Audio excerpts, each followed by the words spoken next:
Assalamualaikum warahmatullahi wabarakatuh. Perkenalkan, nama saya Artadia dengan NIM 2114107734.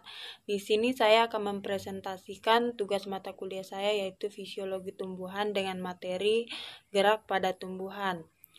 Nah, di mana pada gerak tumbuhan itu ada 3 gerak. Yang pertama, gerak endonom atau gerak autonom. Yang kedua, gerak higroskopis. Yang ketiga, gerak esionom atau gerak etinom. Nah, di mana gerak endonom atau gerak autonom itu adalah gerak pada tumbuhan yang disebabkan oleh rangsangan dari dalam tubuh tumbuhan itu sendiri. Disebut juga gerak autonom karena tumbuhan ini bergerak sendiri tanpa adanya rangsangan dari luar. Adapun contoh gerak autonom yaitu gerak kloroplas yang mengelilingi isi sel atau siklosis pada sel-sel daun Hydrilla sp. Nah, yang kedua, gerak higroskopis adalah gerak bagian tumbuhan yang terjadi karena adanya perubahan kadar air pada tumbuhan secara terus-menerus. Akibatnya kondisi menjadi sangat kering pada kulit buah atau kotak spora sehingga kulit biji atau kotak spora itu akan pecah. Contoh gerak higroskopis itu pecahnya kulit polong-polongan atau lamataro, kembang merah, kacang buncis, kacang kedelai. Hal ini disebabkan berkurangnya air pada kulit buah. Kulit buah ini akan menjadi kering, retak, dan akhirnya pecah sehingga bijinya terpental keluar. Yang ketiga, gerak esionom adalah gerak pada tumbuhan yang disebabkan oleh rangsangan dari luar, bisa disebut juga gerak etionom. Adapun jenis-jenis gerak esionom itu yang pertama, gerak tropisme. Dia adalah gerak bagian tumbuhan yang dipengaruhi oleh arah rangsang. Tropisme positif jika arah gerak itu mendekati rangsang, dan tropisme negatif jika arah gerak menjauhi rangsang. Yang kedua, gerak taksit, yaitu gerak berpindah seluruh tubuh tumbuhan yang dipengaruhi oleh rangsangan seperti tropisme, terdapat taksis positif dan negatif. Yang ketiga, gerak nasti, yaitu gerak bagian tubuh tumbuhan yang arah geraknya tidak dipengaruhi oleh arah rangsang. Gerak ini disebabkan terjadinya perubahan tekanan turgor akibat pemberian rangsang. Selanjutnya, gerak tropisme terbagi menjadi beberapa bagian, yaitu yang pertama, fototropisme atau heliotropisme. Rangsang berupa cahaya, contohnya gerak ujung batang yang tumbuh mengarah ke sumber cahaya. Yang kedua, geotropisme. Rangsang berupa gravitasasi bumi, misalnya gerak akar tumbuh ke dalam tanah, atau tropisme positif, dan gerak batang tegak ke atas atau tropisme negatif. Yang ketiga, tikmotropisme atau hiptotropisme. Rangsang berupa persinggungan atau sentuhan, misalnya sulur tanaman sirih merah yang melilit pada batang. Selanjutnya, hidrotropisme, di mana rangsang berupa air, misalnya gerak akar membelok ke sumber air. Higrotropisme ini rangsangannya karena perbedaan kelembapan. Nah, selanjutnya gerak taksis terbagi juga. Yang pertama, fototaksis, di mana rangsangnya itu juga berupa cahaya, misalnya gerak kloroplas ke bagian sel yang terkena cahaya. Yang kedua, kemotaksis, rangsangannya ini berupa bahan kimia, misalnya gerak sperma dari benang sari menuju ke ovum pada putik bunga.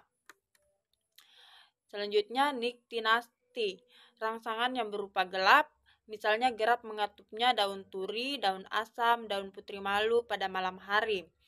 Selanjutnya, seismonasti, di mana rangsangannya itu berupa sentuhan mekanik, misalnya gerak daun putri malu mengatup saat disentuh. Dan ada juga hiponasti, di mana pada tumbuhan polong-polongan tertentu daunnya mengatup ke atas. Dikatakan hiponasti karena sel-sel persendian bagian bawahnya ini yang mendorong daunnya mengutup ke atas. Nah, ada juga tumbuhan itu melakukan gerakan sebagai tanggapan terhadap kondisi lingkungannya, di mana berdasarkan arah gerakan dan arah sumber rangsangan datang, gerak tumbuhan digolongkan menjadi dua bagian.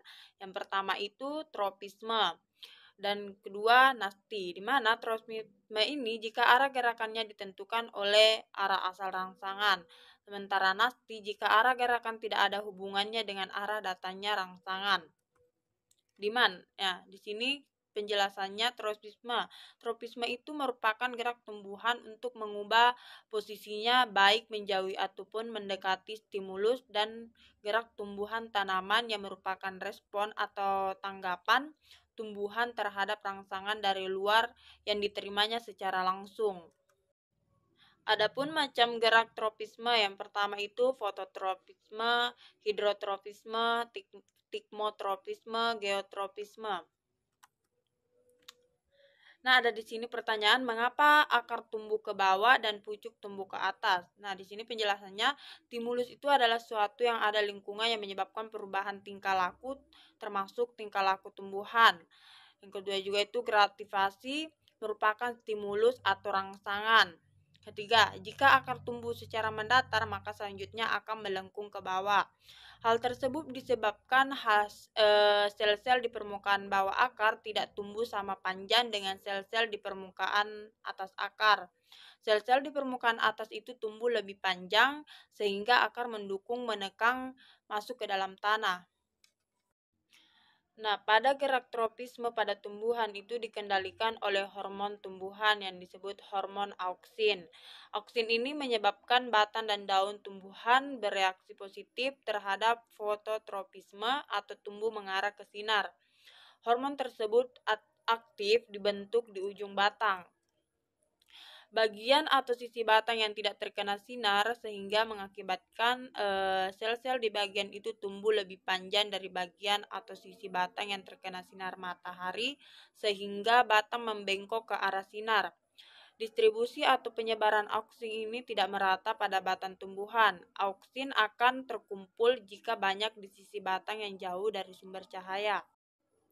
Gerak taksis ini dapat berupa pindah secara keseluruhan maupun sebagian. Sebagai contoh, gerak pindah tempat organel kloroplas di dalam sel ketika sel-sel elodea disinari. Contoh lainnya itu adalah gerak sel gamet jantan menuju sel gamet betina pada lumut. Ini adalah contoh gerak taksis, di mana kita bisa melihat ada sebelum disinari, setelah disinari, di mana gerak pindah tempat organel kloroplas di dalam sel-sel tumbuhan elodea ketika sel disinari, kita bisa melihat sel-selnya. Mungkin itu saja penjelasan dari saya, kurang lebihnya mohon dimaafkan. Assalamualaikum warahmatullahi wabarakatuh.